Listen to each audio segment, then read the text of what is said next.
storax. What else is in here? It's a mystery. I'll bet they could tell me, but they would have to kill me. You know. In itself, most of these resins themselves have little to no odor. This one has a slight, maybe an apple peel, like you just peeled an apple. The problem with showing this one off is there's so many different kinds of things in here that I can't put one of each on there. It would just kill the store. But I'll pick a couple of things. Resins tend to not, their fragrances don't marry much. So if you took a classic, resin blend, frankincense and myrrh, if you put frankincense and myrrh together and you separated them, the frankincense is not going to smell much like myrrh. They don't do that because their oils are pretty locked up, inside their structure.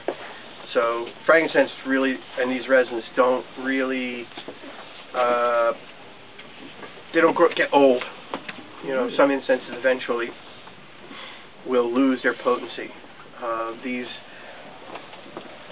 of these might even get better with age. There are some solid incenses that Japanese use called Jinko, which is a wood, and it's resinated wood, and actually that tends to get better.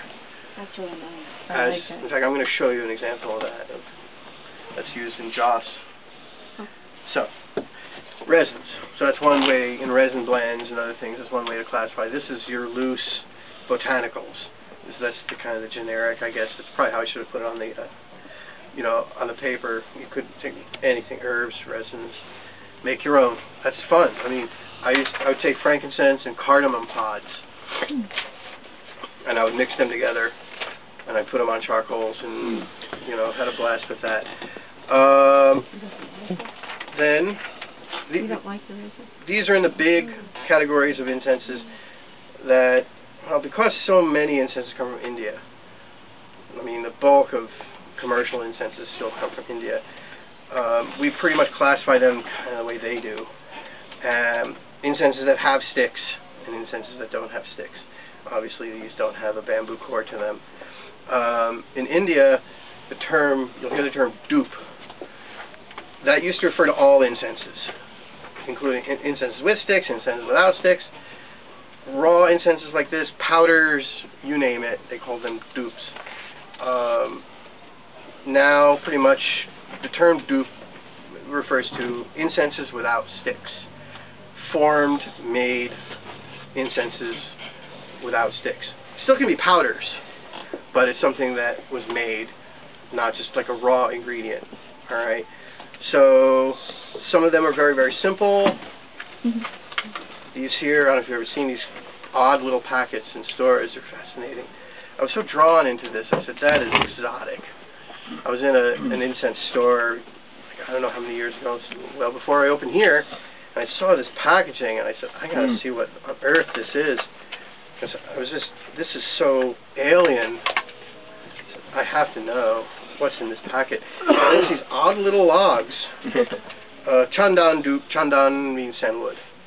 So if you see Chandan on something, then hopefully it's made from or with sandalwood. That's the goal. These also are pretty respectable when it comes to the volume of smoke that they produce.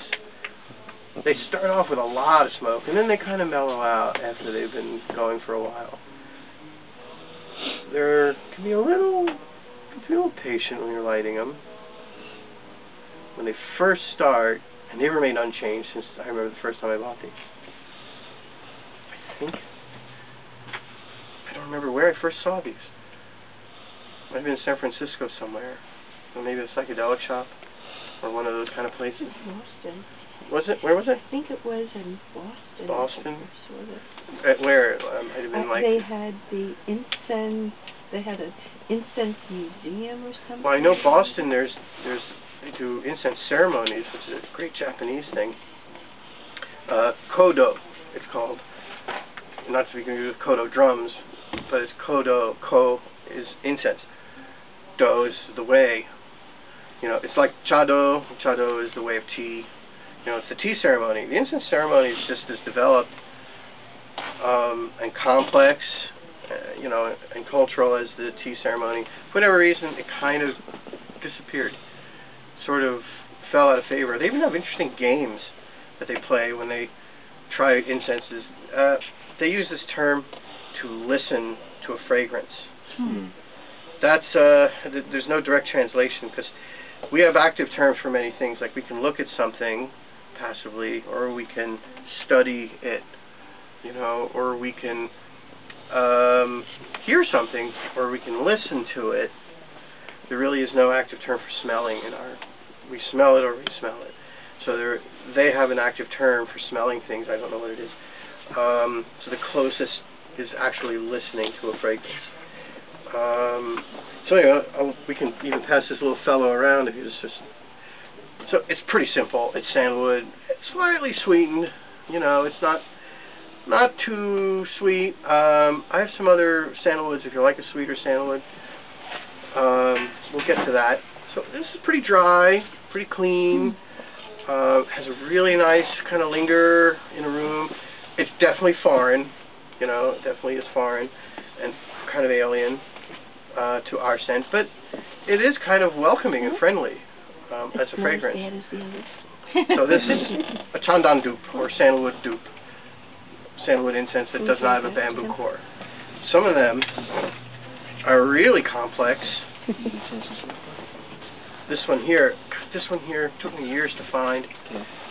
Padmini is a corporation, pretty big outfit. There we go. And they've been making incense for a long time. And they produce. You know what? I could use a drop of water with some. Say, Mom, can you do that? She's got Oh, I get a little water in there. That'd be huge.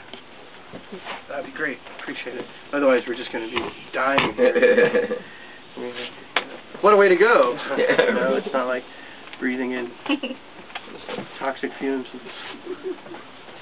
So, anyway, this is another dupe. This is from Padmini. They make several dupes. They make many different incenses. This one here was so hard to find. This one I first had in San Francisco.